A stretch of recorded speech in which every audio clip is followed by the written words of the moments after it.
Yes, sir. Oh. Oh. Yeah. Man. Yo, I'm almost through with this gallon, and it's only 1:33 p.m., man. That's how you get it done, man. What's up, good people? It's time for another session of that verbal cardio, man. We back. Back again. I got my co-host, Water, holding me down. I had some nasty water on my flight back from Orlando. I bought this random jug of water from the airport. I didn't like the way it tasted. It tasted a little weird. It tasted a little funny, but it wasn't funny. It was a stale joke funny. You know what I mean? I ain't like it too much. It was a weird taste. But I finished it because I'm a soldier for water. I'm going to finish the water. But it was weird. I wasn't rocking with it, man. I wasn't rocking with it. And I was like, yeah, let me go ahead and another thing I noticed about myself. This ain't got nothing to do with water, but I do want y'all to drink more water. Drink it every day, daily, a lot of it. One little 16-ounce bottle ain't going to cut it. That ain't going to cut it. The little 16-ounce ain't going to cut it. That's nothing. That's nothing. Don't think you're doing something because you had a little 16-ounce. I don't even want to say ounce correctly. It's ounce. You know, you need more. You got to do more. You got to do better. Okay? You need more water in your life, man. Get in on it. It's not going to hurt you. It's only going to benefit you.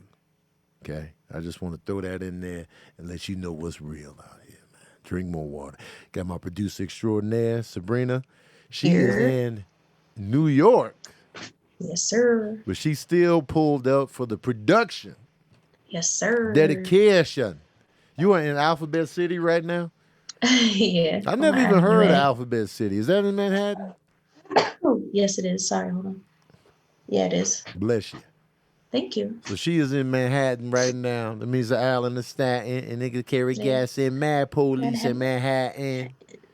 Shout out to Raekwon. Incarcerated Scarfaces is one of my favorite Wu songs. One day I'm gonna put my top 20 Wu-Tang songs together. I'm gonna do top 25. So it's gonna be all Wu-Tang songs, whether they solo or group. Damn, And it's gonna be tough. Cream will probably be number one, just to bring down the the tension and the anticipation. Right. Cream will probably be number one. Right. Triumph is gonna be on there. Incarcerated Scarfaces. Verbal in the chorus. Ice Cream. Let me just put Only Built for Cuban Links on there as a whole. But yeah, y'all. But we back. We spoke to him the other day to check up on him. Raekwon? Yeah. He doing good? Yeah. Yeah. I'd be worried about him, man. Do you? Why? Come on. Huh? I said, come on. You never know. I feel like we losing too many of our greats. I'd be like, you good? Oh. You all right? You feeling okay? You good? You good? Yeah. Who, for my patron saints in here, who is your favorite Wu-Tang member?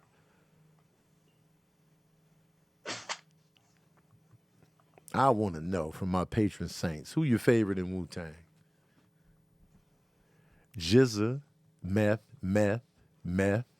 Ghost, ODB, Ghostface, Method Man, Inspector Deck, Meth, RZA, Meth and ODB, Ghost, Meth, OD, Meth, ODB, Ghost, Method Man, Meth, Ghostface. Hey y'all, I'm late. ODB. Most smashable is, of course, Method Man. Meth. Tony Stark. Damn. Yeah. Ain't no Ray. Nobody said Ray. Nobody said Ray. I'm going to say Ray, Ghost, Meth. Hey, they did an album together. Did you know that? What? All three of them? Yeah, just those three. Oh. Yeah, that came out a few years ago. It was just Meth, Ray, and Ghost. I think I remember the cover. The cover was super dope. It was like a comic book. Yeah, they just did it, them three. Okay. My favorite Wu-Tang member is Ghostface. And that's based on sheer catalog. So that's my favorite. My favorite name would probably be Ghost and Raekwon. Yeah, that's it. Wu Massacre. It's Yeah, just okay. I remember this. I remember yeah. this cover being It's fun. We just need to get Meth, this on the Ghost, and Ray. wall. Meth, Ghost, Ray. Yeah. I would love to have that on the wall. Yeah. But yeah, my favorite is Ghost. I think he has the best name in hip hop, and his albums are just the best to me in the Wu-Tang discography. Outside of like the group album Into the 36, Iron Man, and Supreme Clientele are like my favorites. I love my favorite Wu-Tang albums, solo albums. This is my top 5. Any order, I'm gonna just throw them out there. Supreme Clientele, Iron Man, Only Built for Cuban Links, Liquid Swords, and I will go with it'll probably be another Ghost album, whether it be Bulletproof Wallets or Fish Scale. Yeah, it might be one of those. ODB's debut is up there. Yeah, I think those are about the favorites on the Wu solo joints. Yo, I got a random ass question. Yo, lay it on. Do you remember the first time you ever heard Immortal Technique's Dance with the Devil? Yes, I do. I do Where remember. were you? I was in the Department of Black Programs at NMSU on campus. My boy Vince, shout out to Vince, man. That's one of my guys. He loves Immortal Technique. Immortal Technique and Chino XL were his favorite rappers, right? And so he was like, yo, man, have you heard Dance with the Devil with Immortal Technique? And I was like, nah, man, cue it up. And so I listened to that track. Crazy storytelling, first of all. But the ending in that record, the end of that record is up there with The Sixth Sense as far as twist ending that you did not expect and blew your head off. 100%. So Dance with the Devil probably had the best twist ending in hip hop ever. I was like, wow. That's one of the best storytelling tracks I've ever heard. So shout out to Immortal Technique. And he's always been a serious dude in terms of his content, his delivery. That dude can rap. So shout out to Immortal Technique. If you are not familiar with this man, get familiar. Because if you value bars, if you value content, bars, and delivery, Immortal Technique is where you need to be. Yep. Just go down the rabbit hole of Immortal Technique and you won't be sorry. Now, if you like your raps basic and you all about the beat and the basic shit, stay away. Yeah. But if you really about that, get in on this. I agree. I remember I seen him one time at some vegan spot, and I was like, yeah, I can't play it cool. Yeah. I am not a cool person. I said, yeah. And then I calmed down and nobody knew what I was saying. Yeah. So I tweeted about it later. I said, yo, I just seen Immortal Technique at, I forgot what restaurant it was. And he responded, why'd you say hi? I was like, I wouldn't have been cool. Man, you know what I'm saying? I wouldn't have been cool. That would have been my reaction. Why you ain't saying that? I know. I would have been like, yeah. Is he vegan? I don't know. I think he might be because he be at vegan spots. I also want to say another dope twist ending in songs is listen to Atmosphere's Hair. So Atmosphere is the group and the song name is Hair. Great song. Yeah. But the ending, literally the last line before it cuts off is hilarious. It's a funny twist. And then also Atmosphere Yesterday, that ending hit me the first time I heard it. I said, yo, don't read the lyrics, just listen to the song, take the ride with him because he's such a dope storyteller as well.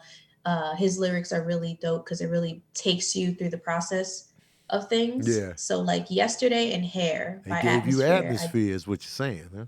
Yeah, I love Atmosphere. Like he be Yeah. telling stories. I love storytelling rap, man. I love a good story. That's why Yeah. I like Nas so much, because Nas, he really paints a picture about what he's rapping about. Even like when it's not a storytelling song, he'll paint a visual that's just super clear. Like I remember he said something about the piece of cheese burning the roof of his mouth. It was just like details like that. It's just like, wow, man, that's giving us a real vivid picture about what's going on, and then you can see it. So I'm a fan.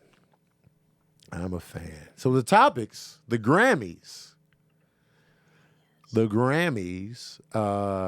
Tyler the Creator got Best Rap Album.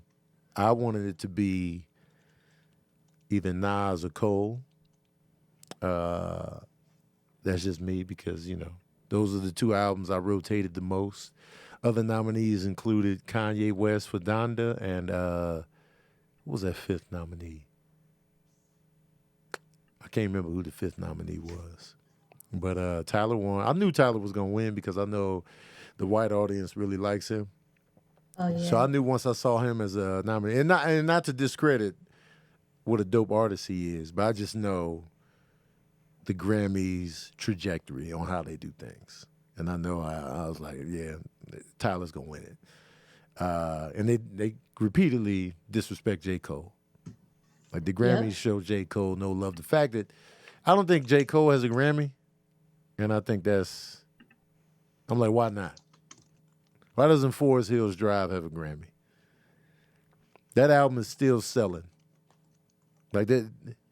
Why doesn't that album have a Grammy? I want to know. What y'all got against J. Cole? I need answers. Is it because he kind of dissed the Grammys in one of his songs? Is that what's going on? Nope, Tyler dissed them too. So Yeah, Tyler did diss him. it's not, and I don't know what they gauge the awards on. That's been my biggest thing because a lot of people are like, oh, this album was snubbed. It's not about how much you like an album. It is the Recording Academy. So it's a lot to do with the engineering side and how sonically these things sound. Which is why your favorite albums might not make it because they just don't sound that good. Like as far as on the scientific level or whatever. But I don't know what they're gauging it on. I'm going to tell you this. They may accumulate their nominees like that, but when it comes to the winner, for the rap album, they always going to pick usually the most popular. Or an artist that the whites fuck with. That's why Eminem has so many. That's why they always give it to. I remember No Way Out beat out Wu-Tang Forever, and it was like I knew that was gonna happen because Puff Daddy was the biggest in the nominee list. Kanye West has several, as he should, because those albums are incredible. But He lost the ones where I feel like he should have won. has he lost? Yeah, he lost maybe not in the rap category, but like album of the year. Oh yeah. Like My Beautiful Dark Twisted Fantasy. I don't think that won anything, and 808s didn't win anything either. I don't think. I think My Dark Twisted got best rap. It did get best And rap. when I say that, album of the year, when I say that, I mean for the rap category, they go for the most popular. Other stuff, they'll go artistic for the other things. Like a lot of times they'll avoid the biggest seller. But I'm surprised they gave it to Outkast for album of the year, because normally they're gonna do white. Well, I mean that album, the appeal. Like I don't. It crossed over. Yeah, it sold a lot. If we're talking about the speaker box, right? Yeah, Speaker Box Low Below. They got album of the year. Rightfully so. Yeah. I really can't be mad at it. And even then, I'm thinking like on the like an engineering level, as far as like sound wise. And then I was looking at this. I noticed something else about the Grammys. So I was looking at the list today. Since we talking Grammys, let's talk Grammys. I was looking at a list today, and it was the past winners for Record of the Year and Song of the Year. All right? Wait, let me find that list. Damn it, I think I might have lost it. Oh, here it is. Here it is right here. And it's surprisingly non-black. All right, so complete list of Record of the Year winners, all right? 2021, Billie Eilish. 2020, Billie Eilish. 2019, Childish Gambino. 2018, Bruno Mars. 2017, Adele. 2016, Mark Ronson. 2015, Sam Smith. 2014, Daft Punk. 2013, Gautier or Gautier? Gautier. 2012, Adele. 2011, Lady Antebellum. 2010, Kings of Leon. 2009, Robert Plant and Alison Krauss. 2008, Amy Winehouse. 2007, Dixie Chicks. 2006, Green Day.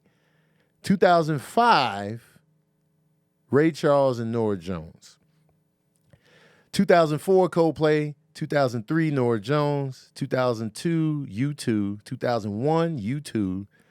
2000, Santana featuring Rob Thomas. 1999, Celine Dion. 1998, Sean Colvin. 1997, Eric Clapton. 1996, Seal. So we truly have to dig back all the way to 1996. I'm taking Ray Charles out of it because he had just died then. And since he collabed with Norah Jones, I feel like they gave it that extra push. What about Gambino? Childish Gambino. From Childish Gambino to 1996, two blacks. It's definitely pop heavy. That's usually what it is. It's like whatever the because it's weird why they say record of the year and song of the year. I don't get the difference between the two. Yeah, like what's the difference? When you make a song, it's called a record, right? Right.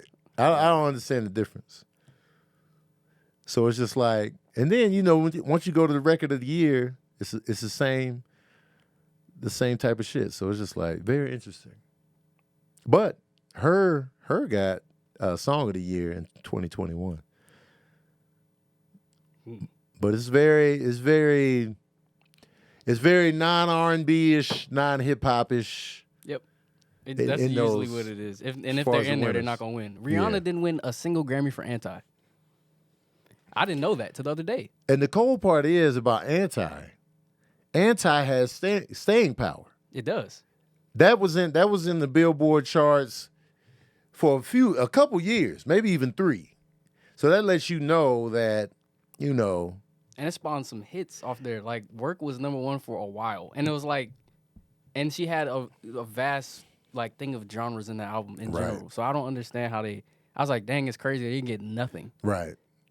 It's weird. That's why the Grammys get on my nerves. Like I like it when people win, but it's hard to like look up to it and be like, one day I'll like it'd be cool to win a Grammy, but at the same time, I know they don't necessarily respect your art the same way that you do. Right. And the reason I even ended up down that Grammy rabbit hole was that CeCe Winans has 15 Grammys. 15. Never knew she was collecting that many Grammys on the low. 15. So shout out to CeCe Winans for having 15 Grammys can you imagine having 15 Grammys at the crib? You having a game night, you having a cookout, you got 15 Grammys over the fireplace. You're scattered throughout the house. You got a Grammy in your bedroom. You got 3 in the living room. You got some in the garage. Because pretty soon, some of them going to be in that garage. Oh, yeah. Some of them going to be in the garage. Some of them going to be in your junk drawer with the mail. Because you got so many Grammys, it's like, damn, I got 15. You cool with one. One is all you need. Once you're a Grammy winner, you are a Grammy winner. But 15? Damn. I'm glad SZA won. I love SZA. She's one of my favorite singers out. And I'm glad she won. She hobbled up there on the crutches and got that Grammy with Doja Cat. Doja Cat was in the bathroom. SZA came up with the broke ankle. And it was just like, yo, I want everybody to win their awards disheveled. I want this to be the new thing. I want people just to be coming out of nowhere. Just, shit, I was changing clothes. They come in with some jeans on, and then the top is still the tux. I want random come-ups henceforth. I'm surprised. I thought she wasn't going to win anything, Doja Cat, which would have been crazy because she had a killer year. Yeah, amazing year. And her album has staying power, like I said. And that song with her and SZA is like fire. It's a really good song. So I'm glad SZA got a Grammy, though. I don't know if that's her first one or not. I feel like it is. She didn't get anything for Control? I would hope that she did, but I don't know. She deserved it for Control because Control was just. I feel like she had to get something for one of those. Like if not a song from it, like Hopefully something. At least a song featuring. Maybe she does have a Grammy. I don't know because I don't be watching the Grammys no more. You'd be surprised at the people who don't. Yeah, I didn't know Nicki didn't have one. She don't have a Grammy. No. Wow.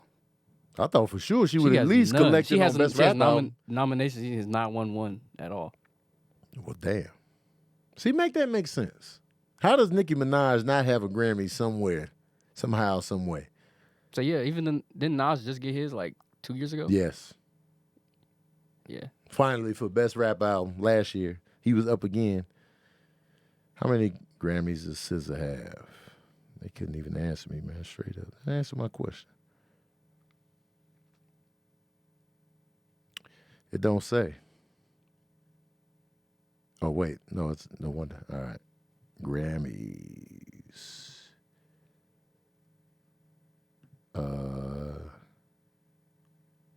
Oh, wait. Those are nominations. All right, let's see. Grammy Awards. She has one.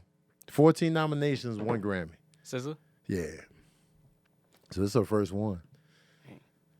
Yeah, overdue.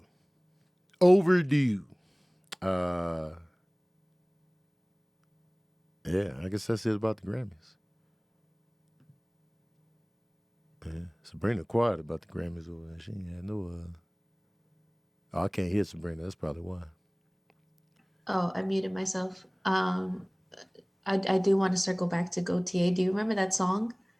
It was that song, Somebody That I Used to Know. Oh, yeah. That song was everywhere. It was everywhere. I actually listened to that song today. It was everywhere. I That never song knew who was- sung it, but I'm like, I remember that song. Man, the that song was everywhere. I never knew the person's name. Yeah, me neither. Yeah, I just that's the only remember reason I hearing knew it, because I was like, oh, Yeah. this song.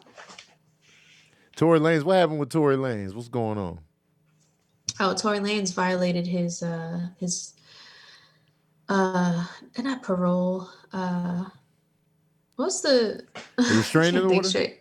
The restraining order. That's the one. Yep. He got close to Meg? Yep, he got close to Meg. Where?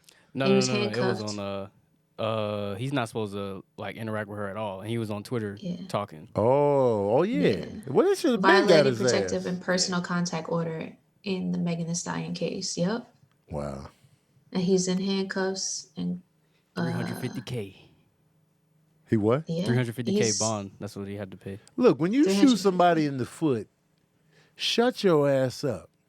Shut your ass. When you shoot somebody in the foot, shut your ass up. It's as simple as that. You're wrong. You're wrong. No matter what everybody- happened, you're wrong. What? Shut up. Hush, bro. People are defending him too. Of course. They've been defending it since it started. It's People been gonna bad. defend the dumbest shit ever. Just to defend it. It's one thing that rubs me wrong about any situation that's like this is when somebody does something. I'll go straight for it. A male does something, and then they're out to get him, and I'm like, did he not do something to get Right. like for them to come after you? It's not like it's just like, oh, out of nowhere. It's just like they got him, and it's like, Yeah. nah, he did something. They out to get him. Like, no, he did that to himself. Bro, how do you end up shooting a woman in the foot? Accidentally. You're wrong, man. If I Well, I mean, shot somebody in the foot, I'm gonna shut the hell up. I'm gonna be like, my bad, y'all. It's just, I'll be doing dumb shit, man. My bad. And I'm a hush. Henceforth. Right. Especially when the law is involved. Court, law, shut up. It's that simple. facts. I'm not speaking on Meg if I'm Tory Lanez. I'm not speaking on Meg. I'm hushing up. Quiet, McGee. I got no leg to stand. I got no foot to stand on. I got nothing. I'm quiet. My bad, man. My bad. My bad. So I figured they would have got him up earlier because he had been talking reckless about her again. So I'm surprised.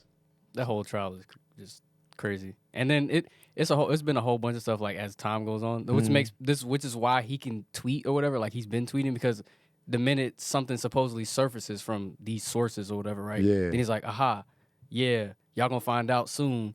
I've been saying my whole thing. Like he dropped the whole album based on like telling his part of the story or whatever. Yeah. Like 2 years ago or whatever. Like a little bit after it happened, and then it got quiet again. And then another thing came up, and he's like, y'all gonna know, y'all gonna see, blah, blah. Then something came up, and it was like, oh, wait, it might have been somebody else. And everybody was like, we hate Meg. And then it just continued. Then he's like, yeah. And he got pulled out. The baby brought him out at the Rolling Loud thing. And then that was another thing. And then it was just like, oh, okay, how's this going? And then today, the thing, or a couple months ago, it was like DJ Academics was like, it's saying that his DNA not found on the gun, blah, blah. And they come out today, be like, he didn't consent to have his DNA sampled so they could, and I was like, oh my goodness. Every time it seemed like, oh, we thought, and then it'd be like, nah, this just gotta wait it out. But he need to shut up. He needs to shut up. Once there's legal proceedings, you got to hush on telling your side of the story. You just got to shut the hell up until everything is cleared. That's all you got to do. If you didn't do it, hush until it's official. Until you officially found innocent. Then talk your shit. Be like, I was found innocent, y'all. Then you make an album called Found Innocent. Bitch. Do it then. But while everything is going, everything is in motion, hush. You're only hurting yourself. You're only hurting your own case. And your freedom, the amount of money wasted on legal fees and like getting bonds and bails going, that's money, man. And I don't like spending unnecessary money. That's one of the main things that keeps me out of legal trouble. You know how expensive it is to get bailed out, court, lawyer fees. That's money. You know how many smoothies I can get with these lawyer fees?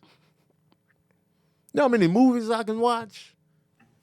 How many Jordan 1s I could get with $350,000? I can get all of them and have some change left. Hush. There's a Birkin bag that costs $550,000. What? I was going to do a video about this because I was like, man,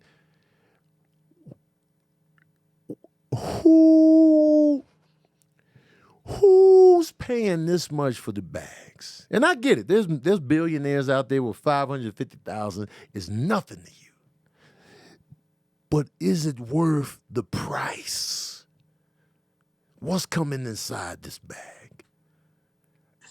If I'm paying $550,000 for a bag, a purse, it's got diamonds on it, it's got rare alligator skin, fine. What's going on inside the bag? Can I teleport? Can I time travel by going in the bag? Can the bag also double as a house? Does this bag contain 3 bedrooms, 2.5 baths? Does it have 2,500 square feet? Does this bag have a backyard? A 2-car garage? What is going on with this bag that makes it worth $550,000? Do the items I put in this bag now become whatever I want them to become? Can I go into another dimension by going through this bag? Can I see what the dinosaurs really look like by looking through the bag? Can I time travel and tell Dr. King not to go out on that balcony in Memphis by going through the bag?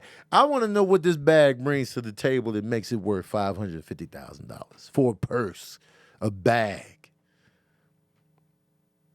I just got receipts in there, napkins, whatever women be putting in purses. $550,000. I need to be able to fix all regrets with this bag. Is this bag bulletproof? Like if somebody shot at me, could I use the bag as a shield? Does it come with a force field? Is there a BMW inside the bag? I got to know. Is there a cure for cancer in this bag? Even if it's one of the cancers, that'll make it worth it. Colon cancer cure in this bag. All right, let me get that bag. Prostate cancer, hell yeah. Let me get the bag. It's ridiculous, man. Anyway, that was just a tangent. I'm sorry. Bruce Willis is retiring due to his cognitive ability being impacted by brain damage. Wow. That's I saw this on social media, and I'm like, man, I didn't know he was going through that until they posted it. And I'm just like, damn, man, Bruce Willis, retirement, man. And he be working. I mean, a lot of his movies are like straight to streaming or straight to DVD or whatever, but I always see like a Bruce Willis movie somewhere that I've never heard of. It'd be like 8 or 12 movies in a row. I'll be like, yo, I ain't never heard of this. I ain't seen a trailer for it. I'm just like, yo, when did he film this? How does he have time to film all this stuff? And he is prolific. If you look at his IMDb now, it's just movie after movie. I'm like, Bruce Willis and 50 Cent. When did they make this? Where was I at? He didn't tell me he was making this. He didn't call you? No, he didn't call me up, man. Now he's retiring. Oh, man, that sucks, though. So now it made me look into, they called the illness something. I forget what the name was. Aphasia. Aphasia. I had never even heard of it. Matter of fact, let me look it up right now. Let me see what's really going on with aphasia. Okay, aphasia.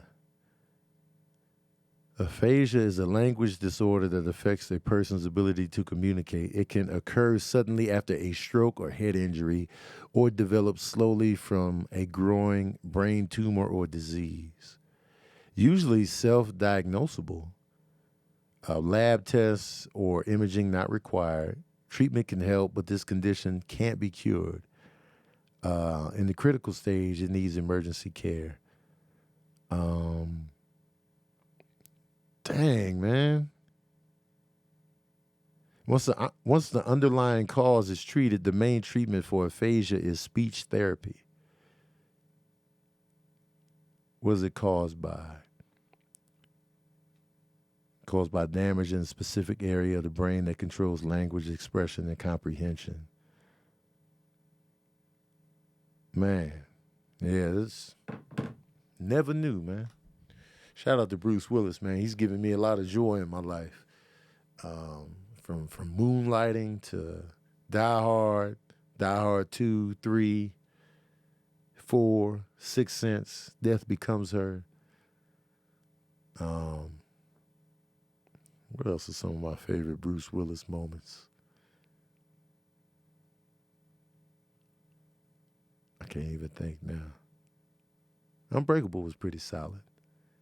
I thought Unbreakable was legit. Damn, man, Bruce Willis, man. He was Look Who's Talking. He was the baby voice.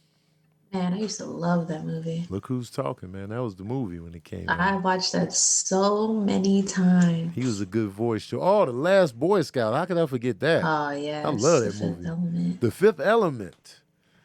Hudson Hawk is a guilty pleasure. A lot of people shit on Hudson Hawk. It's a guilty pleasure. It was a box office bomb. It did horribly at the box office. Made like $17 million. Budget was like 65, 70. Oh, Looper was another good movie. I like Looper. Oh, Armageddon. I knew about Bruce Willis early. Given my age, I was on him when Moonlighting was on, before his movie career took off. I was there. And I was like, yo, I like this guy. Moonlighting was like my favorite show at the time. But man, shout out to Bruce Willis and his family, man. It's been a long time. Yeah. Estelle Harris passed away at the age of 93. Estelle Harris played George Costanza's mom on Seinfeld. I remember her voice easily. I can hear her voice immediately. Oh, man. Yeah. I thought we had already lost her, so I was like, oh, man, 93 is a good run, y'all. 93 is a great run. So good. Yeah, 93, that's a good time, man. A lot of memories. She was also Mrs. Potato Head She in Toy was Mrs. Story. Potato Head. Yeah, I just recently watched all the Toy Stories, so I definitely hear her voice. She was. Mm-hmm. She had a dope voice, man. Oh, her voice was great. Yeah, shout out to her, man. Shout She was out to adorable, man. 93, man. Good run. 93 is good. That's a good time. And she had a good 93. Like, that's one of the most classic TV shows. Yep. You know, she's on side. Being George's mom, that's like, it's amazing. You know what I mean? Yep. Like, their interactions were always so funny. Yeah. And she killed it. They cast his parents good. Oh, they killed it. Jerry Stiller and her together as George Costanza's parents. And they were just such a great duo. They be yelling at each other. Yes. Because Jerry Stiller, that's tough to be next to. Because even in King of Queens, like, oh man, he's tough to be next to and stand out. Don't get me started on him. I love Jerry Stiller. Oh, he is one of the greatest humans to be walking this. Well, who was walking this earth? That dude, man, Jerry Stiller. I just smile as soon as I see him. Yep. As soon as I see his face, I'm all in. I'm like. Is he one of those people, like, you know how, like, when people see you, they're all automatically laughing because it's you? Yeah. Like, do you think with him, I'm going to automatically start laughing no matter what he's doing? I don't laugh. I smile. Like, smile. That's what I mean. I smile immediately. Like, for sure. Him, Jack Black. Yes. I got to think about the people that make me smile as soon as I look at them. Cedric makes me do that. Yes. Bernie Mac. Who else? I think Sinbad makes me do that. It's quite a few people that I'll just start smiling. I'll be like, yeah. And I'm just automatically ready to take in whatever they doing. But definitely. I used to smile with Michael Richards, but then he cut up, and I was like, oh, yeah. Yeah, he fucked up. He did. But before that, he used to make me smile off the top, but now I'll just be like, man, you had a lot of anger in you. He was my favorite. Yeah, Kramer was literally my favorite, and now it's like I can't even say that out loud or think that. Yeah. I feel guilty even if I say it to myself. He was my favorite. He was my favorite on Seinfeld. Well, actually, he was my initial favorite, and then it turned into all of them. Yeah. But initially, it was Kramer. Yep. And Slarita said Seinfeld isn't a good show. Well, okay. All right. All right, Slarita. All right. Okay. Bless your heart. Go to bed. Yeah. Right. Take a nap. Go to bed, sweetie. Go to bed, sweetheart. But yeah, Kramer initially. I think David Allen Greer makes me smile too. I'll just be like, I can see that. Yeah. Yeah, it's quite a few people. Yeah, I like that some people just can instantly make you like, yeah, just smile. Yeah, just like, oh. Yeah. Like, I like, you know who makes me smile like that in real life that like we personally know is like Teddy Ray. Whenever I see Teddy Ray, I'd be like, oh, hi, you're funny. Teddy Ray. Get him at me. He's so funny to me. Teddy Ray put up a funny post on his story about Jerrod's outfit on SNL.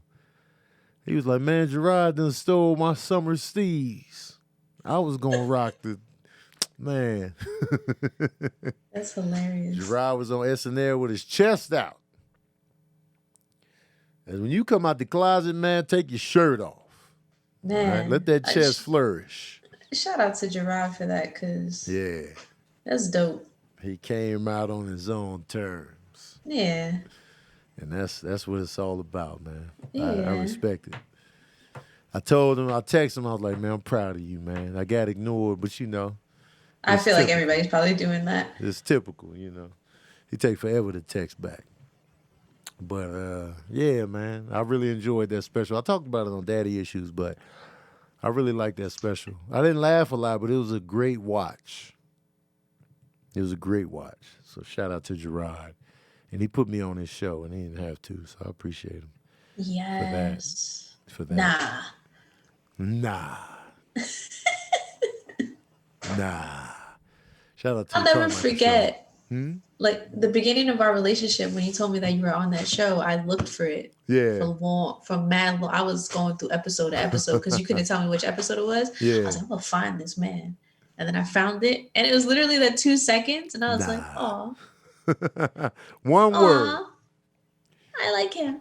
One word. Nah. Walk off. With the confident walk off.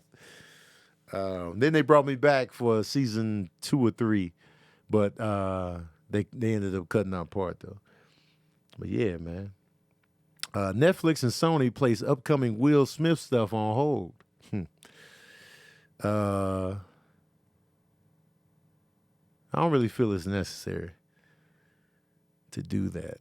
But they said on hold. They're probably not canceling. They're probably just letting the heat die down. But if you're going to come back to the project, just come back to the project. And it might be on hold because of Will Smith. He might have been like, let's just hold off. So it might not have been a Sony or Netflix decision. But I don't feel like he should be canceled. Especially given his track record. You know, this is unlike him. So, you know, I could see if he was problematic through the years of just, you know, doing all kind of shit. But I don't think his project should be canceled or, you know, any of that. But it's just me. I'm not the one that got smacked up, and I'm not the Oscars, or I'm not the, you know. But that's just coming from me, you know. But I think he's going to be all right. I agree, Afro. I think he'll be fine. Overall, this will pass over, you know. We'll just view him a little differently now. He's just a little more Hancockish than we thought. He's just gonna be on his Hancock. And he was like, yo, man, he's a nice guy, but he got some edge to him. And quite frankly, I like the fact that he has edge to him now, you know. I hate the fact that it's at Chris Rock's expense, but, you know, people get tired of being a nice guy after a while. You know, especially when you shit on it. When people view nice people as pushovers or weak or soft or corny, you know, that's going to get to you after a while. And like, you know, there's nothing wrong with being a nice person. And I hate how we shame people for being nice or happy or, you know, happy-go-lucky or, you know, this, that, and the third. You're deemed as cooler because you're sarcastic or you got a negative attitude or, you know, you're disrespectful or rude. Like, you get extra points for this. And I think that's horse shit. And, and that's going to get to people eventually. I felt like as a kid growing up, I felt like I was too nice. I felt like I was a cornball because, oh, Tony, you're nice. You're sweet. Yeah, you know, it's just like I can't be taken seriously because I'm nice or whatever. And I think that's jacked up, man. I think that's a hot portion of horse shit, man. A hot, steamy portion. Fresh out the booty hole. You know, but it is what it is. I got some questions before I go into this Morbius review. I got some questions from my patron saints. Taylor Timmons' question. Mr. Baker, is Pete Rock and CL Smooth Troy the best rap song beat of all time? I honestly don't know what the best rap song of all time is, but I'll tell you this. They Reminisce Over You is one of the best beats and rhymes ever. Ever. Ever. This is definitely, if I had to take a time capsule and I could only bring 5 hip-hop tracks, They Reminisce Over You is going to be in there. And I'll tell you why this song is so good. The story being told in the song. CL Smooth's flow, rap, and subject matter is perfect against Pete Rock's immaculate put together as a producer, the sampling work and what he was able to create sonically for then CL to rap on is just magical. That shit is just magic. The beat, they found a perfect melody and soundscape to what the song represented and what the song was about. The way the instrumentation flows in the background, it really makes you feel like you are reminiscing about something.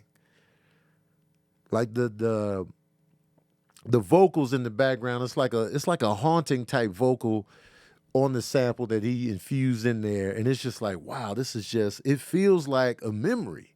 Like the song itself feels like an actual memory. And for them to capture that perfectly is just amazing. And it's like the video was perfect, the song is perfect, the rhymes are perfect, and Pete Rock created something that will stand the test of time from here on out. And it's just amazing that they were able to cook that song up. And I was just like, yo, this song is amazing. My Uncle Doc's the greatest. Better get the latest. We'll talk about a car. We'll still get the latest. But man, one of the best songs ever made. Hip hop or otherwise, one of the best songs ever made, for sure. Absolutely.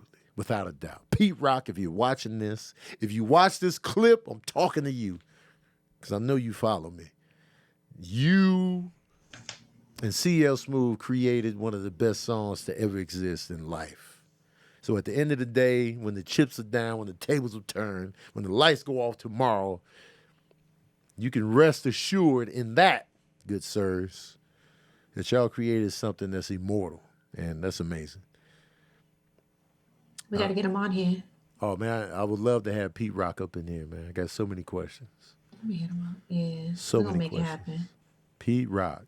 Because I know he's a big fan. Yeah, man. Pete Rock, you just got to do better at tagging people, man. You don't be tagging all the time. Tag people up, man. I'm not just talking about me. I'm just talking about you be posting. I'll be like, man, tag this person, man, so we can get in on it. Snoop Dogg, YouTube. Tag people. Oh, yes. All right. Hannah J, isn't the Grammy voters mostly old and white? I don't know. I don't know what the Grammy voter base consists of, but probably so. Probably so. I would venture to guess yes. So, you know, they're not really tapped in. So, you know, I wouldn't be surprised, but it feels like that. Marcus J asks, "What is your for show drop the panties R&B record / album?" For show drop the panties. Am I dropping my panties or? Right, because I want to know. Whose panties is being dropped? What album can I put on to drop your panties? I feel like when we're talking panty dropping, good R&B, you got to go Marvin Gaye. Yeah. You got to go Marvin Gaye. Let's get it on. I want you. When Marvin Gaye is in his sultry R&B love-making vibe, you got to go with that. And I picked Marvin Gaye over like a Teddy Pendergrass or an Al Green because to me, Marvin Gaye's voice was less of a distraction in terms of tone. Like Teddy Pendergrass gonna give you that close the door, but you gonna be distracted by his voice a little bit because it's so strong and it's so like, you know. And then Al Green got that, you know, kind of high voice, but I feel like Marvin Gaye is right in that middle pocket of like seduction, love, sex, without overdoing the extraness of a Teddy P or Al Green on the panty drop. Barry White can, but even his voice is like the booming, like, you know, Sabrina dropping panties right now. She taking off her hoodie right now. I'm taking off my hoodie. This is true. You know what I'm saying? Just at the mere mention of Marvin Gaye. You know what I mean? So I would go with a Marvin Gaye, probably Let's Get It On album, you know. Is it weird that like for me, the songs that like or the albums and stuff that get me going have nothing to do with like love? No. Like that. Like you could throw on some Mob Deep and I'd be like, okay. You know what I mean? I'm gonna say this too. Music doesn't put me in a sexual mood. Yeah. Like I can have sex to anything. Oh yeah. Like It could be whatever. And it's just like, oh, this was on? Okay. I'm not gonna change the song unless it's a song I hate, but that's just gonna be I could be drinking water and man, turn this shit off. I will say you can't be upset if my song comes on and I do start singing along in the moment. Like, don't worry, we still gonna keep it going. Right. But I'm singing, I'm dancing, we doing this. Yeah. My song is on. Yep. If I start hitting the Macarena while I'm on it, like this is what we doing now. Yeah. I don't know why the Macarena would be on the fucking Well, I would playlist. continue to smash if the Macarena was on. Normally, I would turn it off, but we having a good time. Yeah. The Macarena pumps. Let's do the Macarena. Macarena. All right. And we just... And then do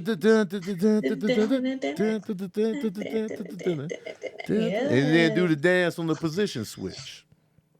Yes. I will say...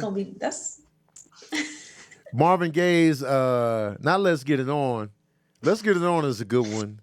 Marvin Gaye has a couple. He has Let's Get It On and he has I Want You. And he also has, what's that one that's on Midnight Lover album? Midnight Love. Wait, is that Let's Get It On? No. It's Distant Love is another good one. Not Get to This. Oh, Sexual Healing. Sexual Healing. That was the one I was thinking of. That's on the Really? Midnight Love album. Sexual Healing. yes. Marvin Gaye is the master of just music in general, goddammit. R&B is him. Like, to me, Marvin Gaye is cream of the crop. I would feel bad smashing to Dance with My Father, though, by Luther Vandross. Oh, that would be weird. Yeah, there are some songs that I'm like, I would get sad. I can't, like Mariah Carey's One Sweet Day, not happening. Yeah. There are some songs where it's just like, hold on, man. Like, I couldn't smash the Gangsta Lean or It's So Hard to Say Goodbye to Yesterday. Like, it's some sad songs where I'll be like, all right, hold on, we got to change it. But Crossroads, I might be able to get it in. Boom, boom, boom, boom, boom, boom, boom, boom.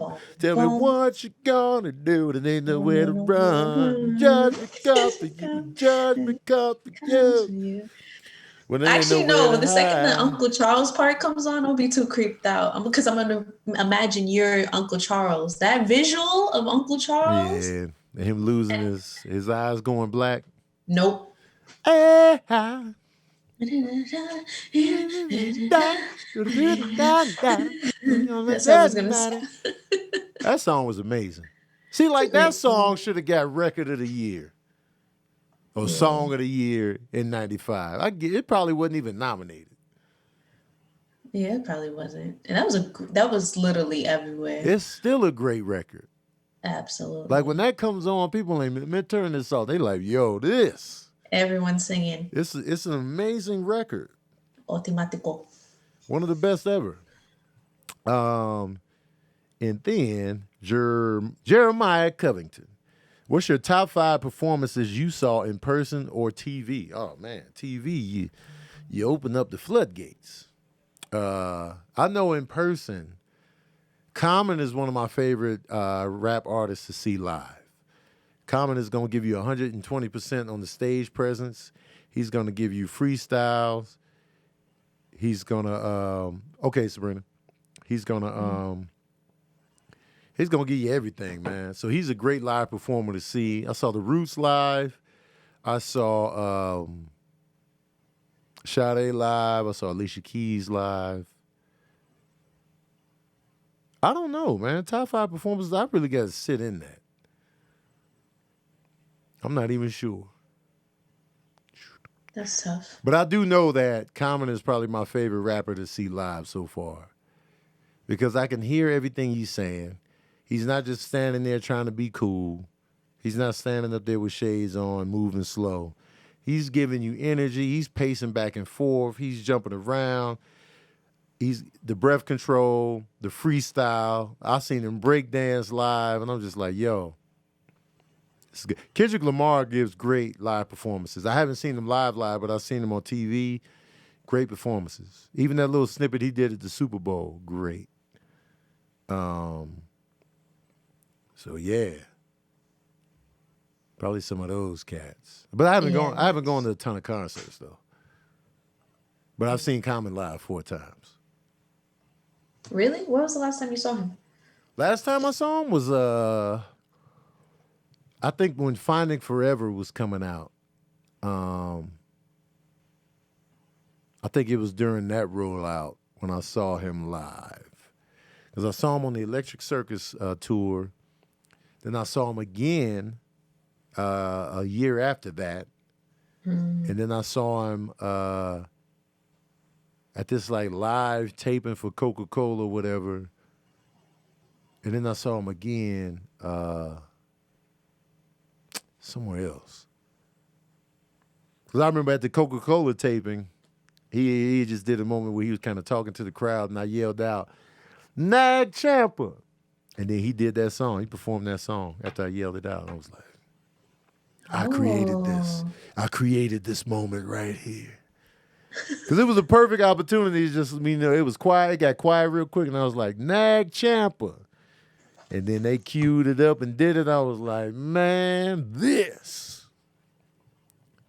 And that's one of my favorite Common songs, by the way, Nag Champa.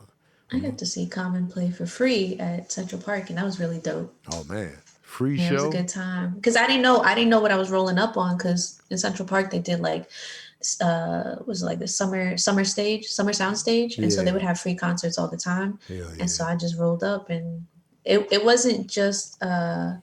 It was him with what's his name? Oh, I can't think straight. But was it a singer or a rapper? Singer from Bilal? the 70s. No, from the 70s. Oh, from the 70s. Oh. Yeah. He passed away. It wasn't, what's his name, was it? Who? I don't know why I can't think of his name right now. The revolution will not be televised. Yeah, who was that? Oh, that's why am I blanking on his name? That's what I'm saying, because I was literally just Gil Scott-Heron. Gil Scott-Heron, yeah. So it was a Gil Scott-Heron concert for free, and I'm there, and I'm like, yo, this is dope. I mean, I'm loving this right now, and then Common comes out, and I'm just like, dying, like, yo, this is dope. And you know who else I got to see in 2005? I got to see James Brown. Oh wow. That was the craziest thing because I didn't expect to see him. Yeah. This is a great story. So the guy it was my first boyfriend. So I took his sister because nobody wanted to go. His sister really wanted to go to a Gwen Stefani concert. And I was like, all right, I'll take you. And so I took his sister, and, we're there, we're having a good time. And, Justin Timberlake comes out, and then James fucking Brown came out with Gwen Stefani. Wow. And I was like, this isn't real. Yeah. This isn't happening. And she's like young, so she's not understanding like why all the parents are like freaking out. Yeah. And then me. And I was just losing it. I was like, yo, this is James Brown. That's crazy. How was he? Because that's close to his death. He died the next year. Yeah. So yeah, he did his best. Bless his heart. Yeah. It's still James Brown. Even if he was out there sitting, he was like, yo, look at the footwork. I don't care if he was doing his footwork from the chair. Like, yes. James Brown. Yeah. Yeah, it was insane. It was one of the crazy. I was like, my mind was blown. I've seen so many people because of my old job that it's just like, you've seen everybody. I've seen just about everybody. Nobody knew because they're new people. I wasn't working, obviously I stopped working in that job in 2015. But I've seen a lot a lot of greats. I've seen Mary J. Blige. I've seen The Police, Sting. I've seen Mariah Carey. I've seen Kanye a bunch of times. Beyonce, Jay-Z. I've seen everybody. One of my biggest regrets is not going to see Prince when he was doing all those concerts at the Forum. Oh yeah, that's one of my biggest regrets in life because they were cheap. I had no excuse. They were like $20, $25, and he was just doing them joints nightly, and I really got no excuse. And I'm just like, man, I regret not going, man. But typical me, not doing stuff, and just missed out on, something that I could have kept a good memory of that forever, not knowing that he was going to die soon. I'm like pissed, man. Do it. Stop putting stuff off, y'all. Yeah. Stop putting stuff off. Do it, man. If you want to do it, just do it. Just do it, bruh. Do it, man. Yeah. Just get her done. Yeah, I have no regrets, luckily, as far as like anybody I wanted to see, I've seen them. I've seen Wu-Tang like a trillion times. Yeah. I got to see Mobb Deep with Prodigy. Man. In Jones Beach. Just who got shot in the Dome Piece, Jerome's niece, on the way home from Jones Beach. Jones Beach. Yep. Selling drugs on the dime, hanging out with young thugs that all carry 9. And nighttime is more trash than ever. What up with Comedic? Did you see him and y'all together? If so, then hold the fort down, represent to the fullest. Man. Man, I left a half $100 in your commissary. You was my nigga when push came to shove. One love.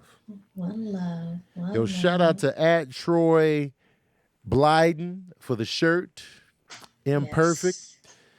Yes. @Troy Blyden, that's BLYDEN on IG. TroyBlyden.com for the merch. Shout out to you, man. Yes, I'm about to slide into this Morbius review and get out of here because I got to go pack for New York.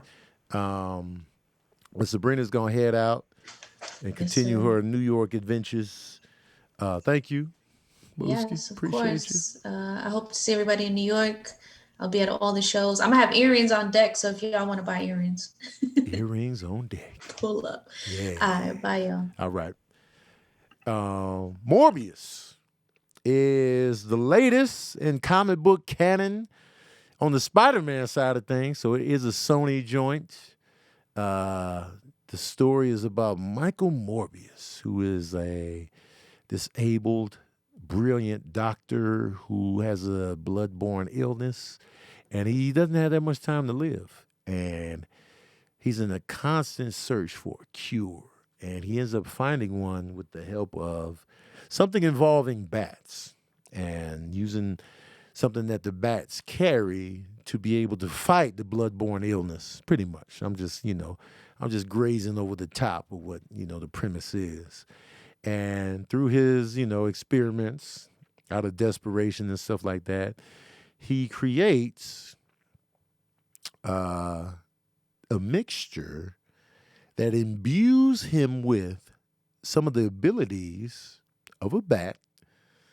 And along with that, it's a gift and a curse. Now and it's a vampire bat, not just regular fruit bats and insect bats. He is, wait, hold on. Somebody just asked me, Mason Fitzhugh asked me, are you going to stream games on YouTube again? Yes, I will. Yes, I will. So he ended up with these powers. So now he has these abilities to do things. He has super strength, speed. He can glide in the air. He has sonar. You know what I mean? So it's just like, wow. He's got all of these dope abilities. Now, he can walk again without the use of crutches. He's robust. He's all of a sudden in shape. And, it's the typical, superhero echolocation. The typical, once you get your superpowers, you're going to be in shape. You're going to be swole. You're going to be cut up. You're going to be buff. I want the regular bodied superheroes, man. Give us regular body superheroes. Yeah, they got the strength and the speed, but they also got love handles in the belly, man. Give us this. And I'm not talking about a side character. I'm talking about the main character. Give us a regular body superhero where he got the super strength, the speed, the love handles, and the gut. Give us this. Give us this, our daily bread. How come everybody got to be in shape? Shredded up, buff, big, man. You know how many strong people it is out here with huge guts, but they can lift a Volkswagen? You know what I'm saying? Give us this. I see a whole bunch of regular-bodied individuals doing the deadlifts. They deadlifting 690 pounds. Gut central. Love handle McGirt. Okay? Now, usually with speed, if you're going to be super fast and running all the time, naturally your body going to shed that extra gut in the love handles. That's just going to naturally come off because you're running like crazy in there. So I get it if you're fast. But if we talking pure strength, come on, man. Anyway, Morbius is played by Jerrod Leto, who is known to be a very intense method actor. You know what I'm saying? He's gonna give you the method. He's gonna give you the method performance. I'm sure he was like, oh, all right. So if we gonna do me sickly, I better lose mad weight. Let me pale up. Let me avoid the sun. And I'm gonna just look really sick. And he did. He looked like he was really sick early on. And then, you know, when he got the special abilities, he was swole now. He was cut up. You know, of course, he worked with a beautiful, you know, doctor by his side. So, you know, we're gonna have to have that, you know. If you're gonna be working in the field of medicine and you're gonna be working close with somebody, you know she's gonna have to be beautiful, and then, you know, two beautiful people can connect and get together, you know what I'm saying? Nah, man. Have your partner in medical crime be basic as hell in the face. Give us that regular co-worker vibes, man. Cause we are, if you work at the hospital, man, chances are, well, I don't know, man. Nurses be looking good nowadays, so you know what I'm saying. But it's a lot of regular looking people in the medical field, you know. But in this case, you know, nah, man, she gonna be good looking. She gonna have a ponytail. In the movie, she had on the Sade outfit. The Sade outfit with her in the denim shirt and the ponytail. I was like, I see what you're doing.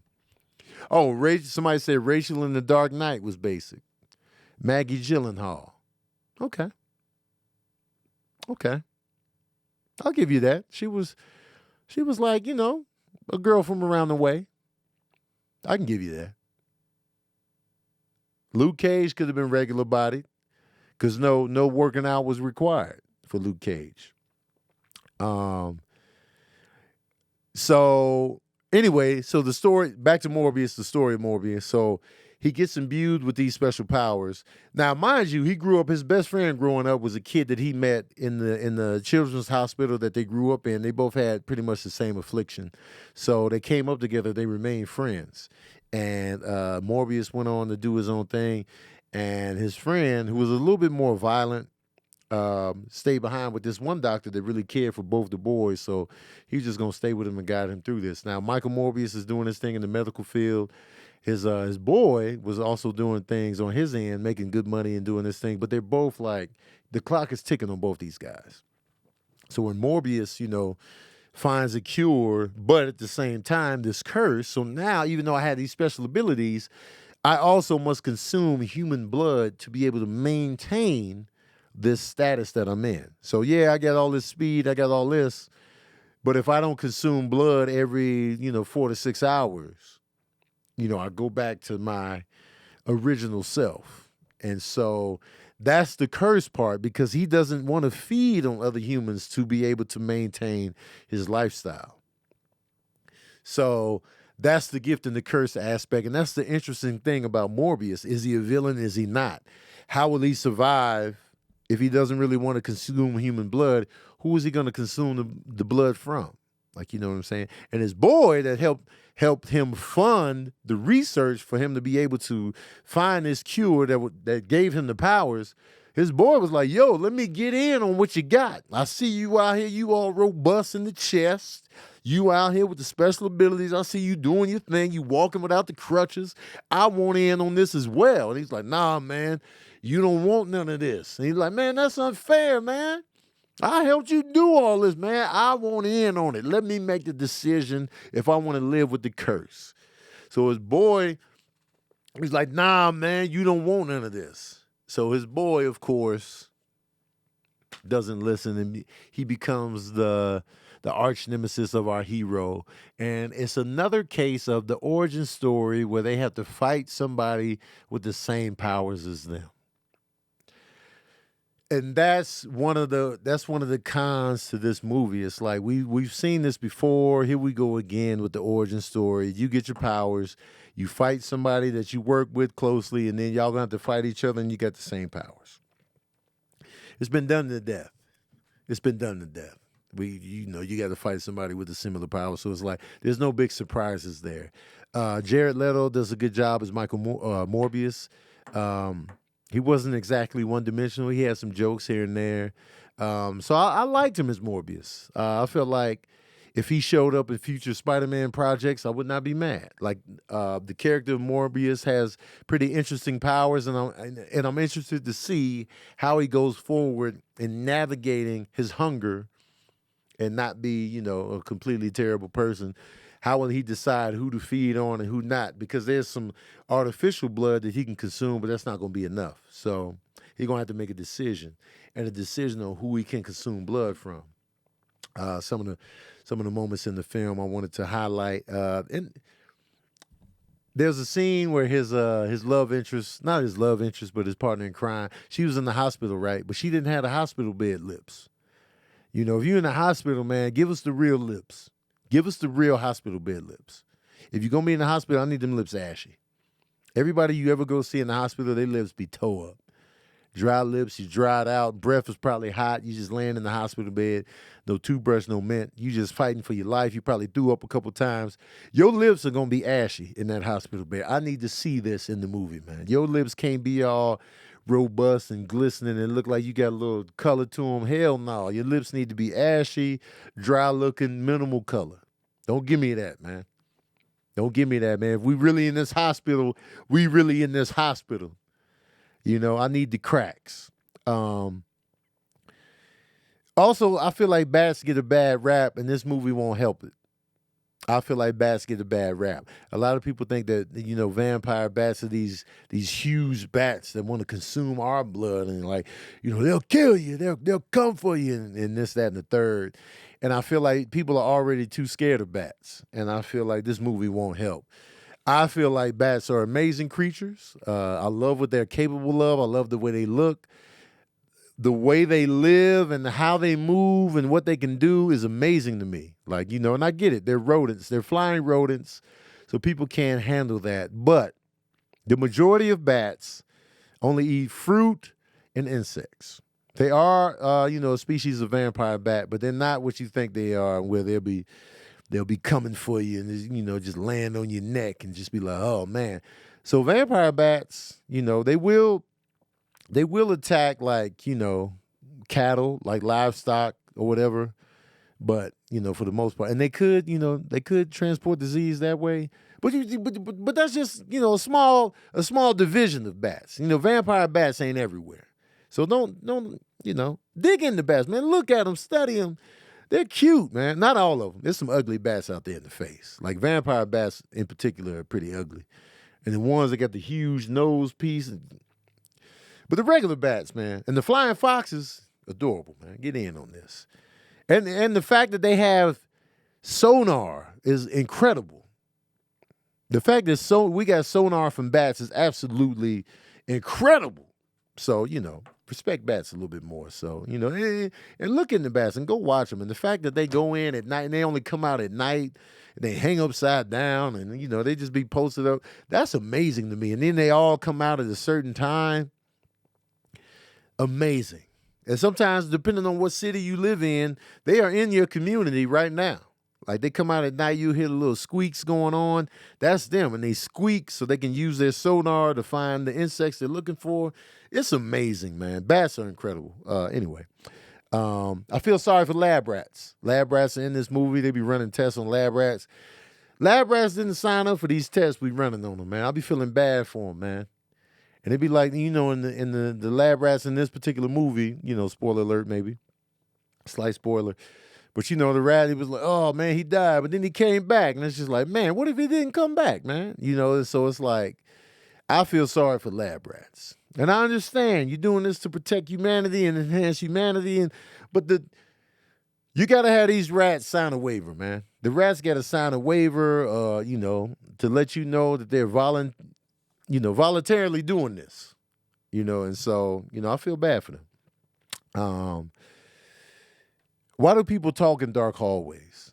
When the power goes out in the long, dark hallway, hush. Don't be like, hello? Is anyone there? If somebody you think should be there, you can say their name once.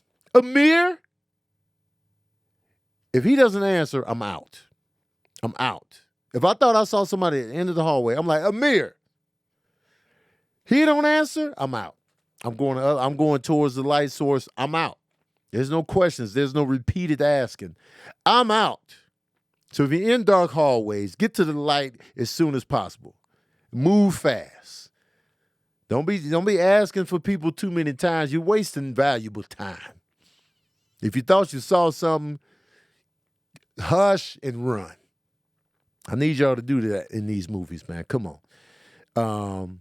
It's funny, the heroes always got the hoodie available. They always got the hoodie on. Always got the hoodie available when they want to walk down alleys or walk through the city streets and not be recognized. The hoodie is always there for them. I'm going to tell you right now, the hoodie is not that effective. Now, if you combine the hoodie with the mask that we have to wear, yeah, you good. But a simple hoodie, I'm still going to notice you, man. I still see the bottom of your face, okay? The hoodie is not all that when it comes to, hey, man, let me be low key. Let me put the hoodie on. For the hoodie to be truly effective, it needs to be just showing your lips. If that, just your bottom lip. If that. And then you can't even see where you're going. So, we need to ease up on the effectiveness of hoodies in these movies and TV.